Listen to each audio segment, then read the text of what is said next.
What up, y'all? Welcome to Madhouse Pro. I'm in the building. If you don't like it, you can get out because it's my building. Fila, Chick-fil-A. So, what's up, people? Today, I'm down here in the studio.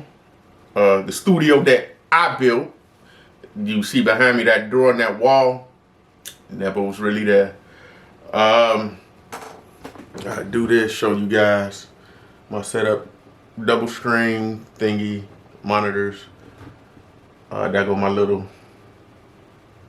well, it's cluttered because I got this in the way, but Apollo Twin, PreSonus, Eureka, telephone, that's the business phone, so when people call me, I go to booth. Makeshift light up there. Yes, I got a big old pipe in the way. But anyway, this is the studio I built. Moms and dad right there. All the other stuff, that go to keyboards. That go my printer, fax, copy thing. That go my little fan to keep me cool. Behind me, little desk I just put in there with the extra keyboard and computer parts and stuff. But this is the studio, little bookshelves. I put those up there. Now, y'all can see those are CDs, DVDs, videos, audio files. Some of those are samples and stuff that I done bought. And that go to dough again. Look at the vacuum cleaner, the paper cutter, TV on the floor. But that's the door. That's the studio. So how you doing? I gotta move all that stuff. But so welcome to Madhouse Pro. I'm in the building. I should have been recording on there, but I turned that on too. But what I'm doing is prepping. I did a whole bunch of tracks. Over the last week, though, I've been really investing in myself, meaning business minded. You got to be business minded because as a producer, engineer, content creator, all that stuff, it all comes together. And if you run it like a business, you can make some profits. It ain't gonna be real big like that, I say in the beginning. And you got to look at the picture because you got a million people doing beats. You got a lot of people doing content. So it's not like you're just going to put in a little bit and get this whole bunch back. And you may look up like that, but it's not for everybody. So if you got the knowledge or take time to study and look at this stuff, some stuff people could pick up on. Some people don't need to go to school. Some people do. Different outcomes, you know, Old Town Road, as we know, that one beat took that other gentleman out there. And like I say, the worst try is when you don't try. You know, some people just don't think that they can make it off of the skills and talents they got, that God gave them. They don't know that they can make it off that much. And some people doubt themselves. But if you don't try, you'll never know. Put it like that. So, with this stuff, your abilities, computers or whatever, a computer is, to me, a business. A computer is a business. I'm going to say that again. A computer is a business. If you know how to use it. You know, what they say, it's all about who has the hammer, or it's who operating the tool is going to get you what you're going to get. So, like, if you give me a paintbrush, I could do okay. Some other people do way better. You know what I'm saying? It's about the person that's using it. So with the computer, a lot of people now, the phone, cell phone, this is a computer. This thing costs, if you try to buy it back in the day, what, a grand for an Apple phone? A grand. That's a computer because it do everything. Man, you can shoot videos on that phone and everything. So a computer is a business if you know how to use it. So, but when you look into other things, being a content creator, whether it's sound, video, graphics, all that stuff, it comes into play when you know how to use it. So that's why I call it my studio. That's why I have a business. Basically, that's an intro of me. Showed you the studio. Voila. Nothing else. I could give y'all words of encouragement all day, every day. Y'all be like, yeah, he right. Preach, pastor. But that's about it. That's all I got for you. Don't doubt yourself. Try it. You get better with time. The more you do it, the better you get. Read up on stuff. A lot of people, some people, they don't like the fact that you don't have to go to school sometimes now. Some people went to school, they spent thousands and thousands of dollars to learn certain things, and some people could just pick it up. And this is my take on it, and I really like to stand by this, because when you're coming up and you don't know the right people, you don't know the official title of a position. We'll say editor, right? An editor could be a music editor, video editor, things like that. So these titles are given to people, and it describes their job, and it should tell you a list of things that they can and they can't do, right? But some of the stuff people went to school for, and some people we don't have to. Some people naturally got it to give it to you like that. You know what I'm saying?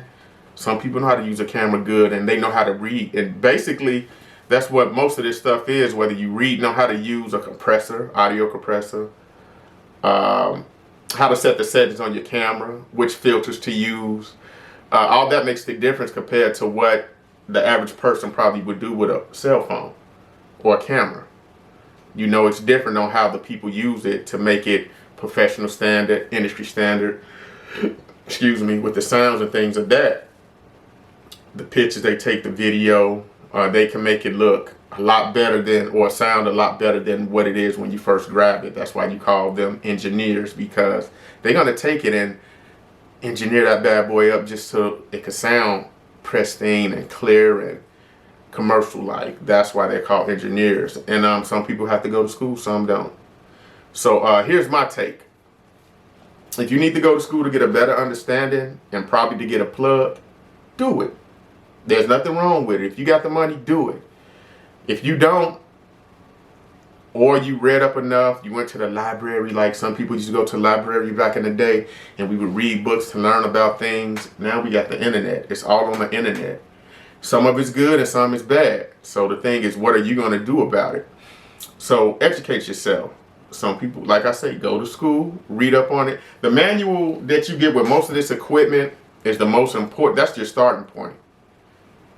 Really, it's your starting point. They tell you how to use their equipment to get the best out of it. And then as you go further in, you learn from other people, and they show you things, and you're like, oh, well, this one in the manual. Yeah, everything's not going to be in the manual. Because some people try different things, and they be creative, and they create something a little bit better than what they were told or taught. So just look at that. But here's my overall take on it. I don't knock education at all. Some people excel or learn at a different level. And I'm going to say that because some people could look. If you show me something, I'd be like, oh, I could do that. Like, we start tumbling. You know, as kids, we grew up, we watched Mary Lou Retton and all that stuff. Like, wow, they doing that. Flipping, and, you know, we call it flipping where I'm from. Some people say tumbling. And we'll do it like, oh, we taught ourselves. Self-taught. We didn't have to go to the school to learn how to do a backhand spring. Or for my people from the hundreds, nose and boing boings and stuff like that, you know, that's the stuff that we learned on our own by just physically looking like, oh, I could do that. So when it comes to audio production, music production, audio production, camera operation and things like that, some people could figure out how to do it themselves. Yeah, they didn't have to go to school, you know what I'm saying? Or they read a lot of books on it. Or they just got that God-gifted talent, and that is what it is. So some people need school, some don't, bottom line. And some people got the skills and don't even know it. They sit here on the phones.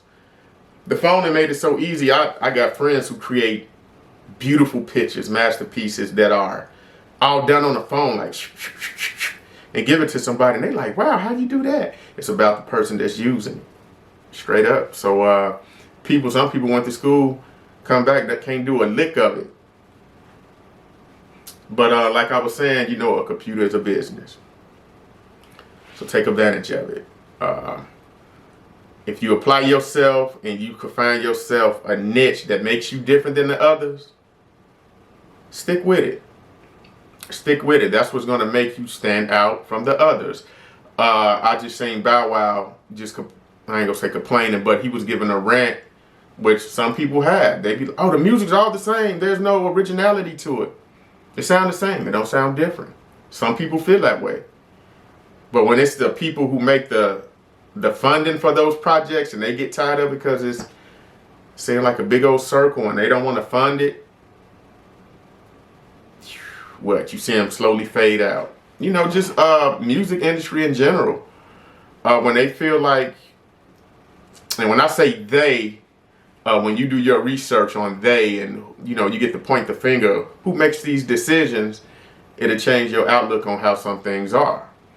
You know, to me, an artist, music, musicians, all that stuff. When I look at these people and you see their life and you think, oh, that's so-and-so song. And then you find out that somebody else wrote it for them. So you have writers who are getting paid. Some of these guys are just nothing more than the performers. But then, like some of the artists who do write, you got rap musicians, R&B, which R&B, a lost thing that I haven't seen in a while. Rhythm and blues, jazz singers. You know, you still got a lot of things out there, but you would think that they're the ones who wrote the song. As a kid, you would think that. You hear the Jackson 5 song as a kid, you was like, ooh, Michael Jackson song. That's who performs it, but who wrote it? Who owns the rights? So when you get into the ownership of everything, the business mind of it, it makes you look at things different, and you be like, oh, well, who's getting paid? The person who wrote the song. And then people start learning about publishing, like, oh, so the publisher owns a portion. That's if the writer gives it to him. You know, so you learn the business of it, and it's very important for people to understand that, because the good and bad of it, the bad part first, is when somebody take your publishing instead of explain it to you, or you didn't educate yourself on it. They running off with your hard-earned talent, your intellectual property was hijacked from you. That's what it is.